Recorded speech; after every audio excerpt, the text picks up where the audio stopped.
लोकसभा अधिवेशनाच्या पार्श्वभूमीवर केंद्रीय मंत्री राजनाथ सिंह यांच्या निवासस्थानी आज बैठक होणार आहे। संध्याकाळी 5 वाजता ही बैठक होणार आहे।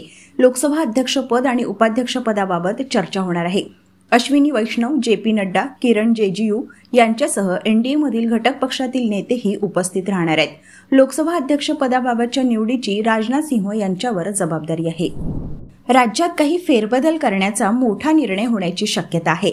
तसेच देवेंद्र फडणवीस यांना उपमुख्यमंत्रीपदी ठेवायचं की नाही यावरही या बैठकीत चर्चा होणार असल्याचं सांगितलं जात आहे। फडणवीसांनी सरकारमध्ये राहावं अशी विनंती आम्ही केली। फडणवीस आमची विनंती मान्य करतील असं वक्तव्य भाजपचे प्रदेशाध्यक्ष चंद्रशेखर बावनकुळे यांनी केलं आहे। एअर इंडियाने स्वतःचे फ्लाइंग स्कूल स्थापन करण्याचा निर्णय जाहीर केला आहे।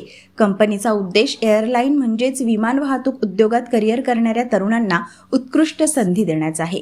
फ्लाइंग स्कूल उपक्रम हा एअर इंडियाच्या देशांतर्गत प्रशिक्षण सुविधा वाढवण्याच्या आणि कुशल वैमानिकांच्या विकासासाठी योगदान देण्याच्या व्यापक धोरणाचा एक भाग आहे।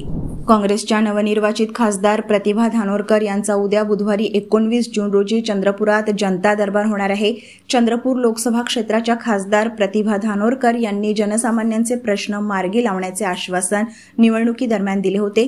त्या आश्वासनांची पूर्तता करण्याच्या हेतूने नागरिकांच्या प्रलंबित प्रश्नांची दखल घेण्याकरिता खासदार धानोरकर यांच्या उपस्थितीत 19 जून रोजी सकाळी 10 ते 1 वाजेच्या कालावधीत जनता दरबाराचे आयोजन चंद्रपुरात आकाशवाणी रोड येथील जनसंपर्क कार्यालयात करण्यात आले आहे।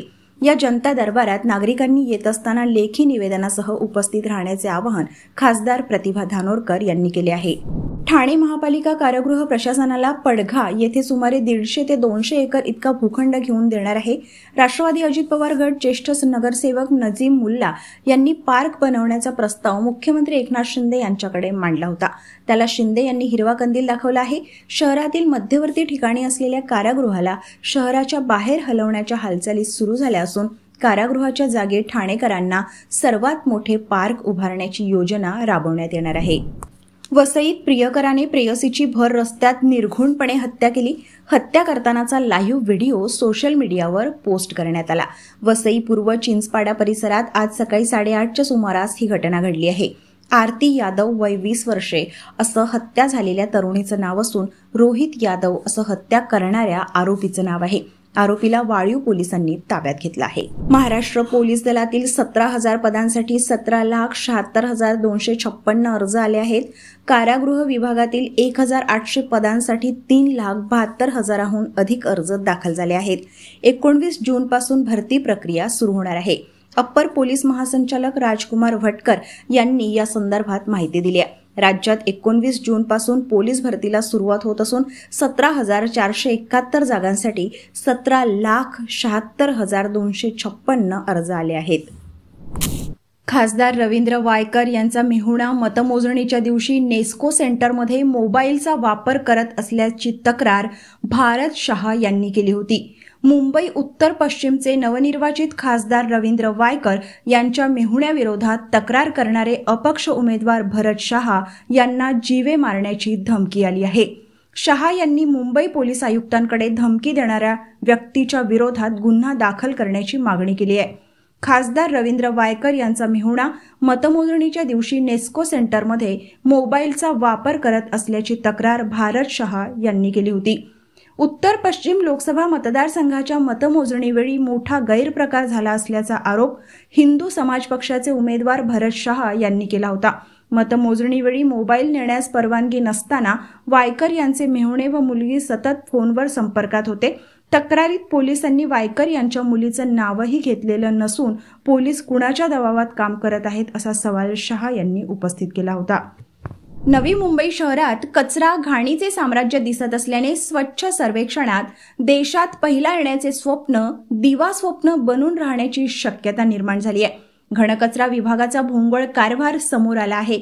स्वच्छ सर्वेक्षणात देशात 3रा आणि राज्यात पहिला नंबर मिळवणाऱ्या नवी मुंबई महानगरपालिका विभागाला याचा सध्या विसर पडल्याचे दिसून येत आहे।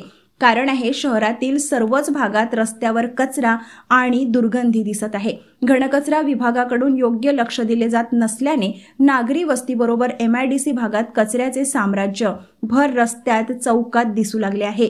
पावसाळा सुरू होत असल्यामुळे यामुळे आजार वाढण्याची शक्यता आहे. वेळीच उपाययोजना करण्याची अत्यंत गरज आहे. राज्यातील भारतीय जनता पक्षाच्या सरकारने न्याय व्यवस्थेत आपली माणसे घुसवून पाप केले आहे. ॲडव्होकेट उज्ज्वल निकम यांनी लोकसभेच्या निवडणुकीत भाजपाचे उमेदवार म्हणून निवडणूक लढवलेली असताना त्यांची सरकारी वकील पदावर नियुक्ती करण्यात आलेली आहे. बुलढाणा जिल्ह्याच्या नांदुरा तालुक्यातील चांदूर बिस्वा या गाव परिसरात काल सायंकाळी वादळी वाऱ्यासह मुसळधार पाऊस झाला.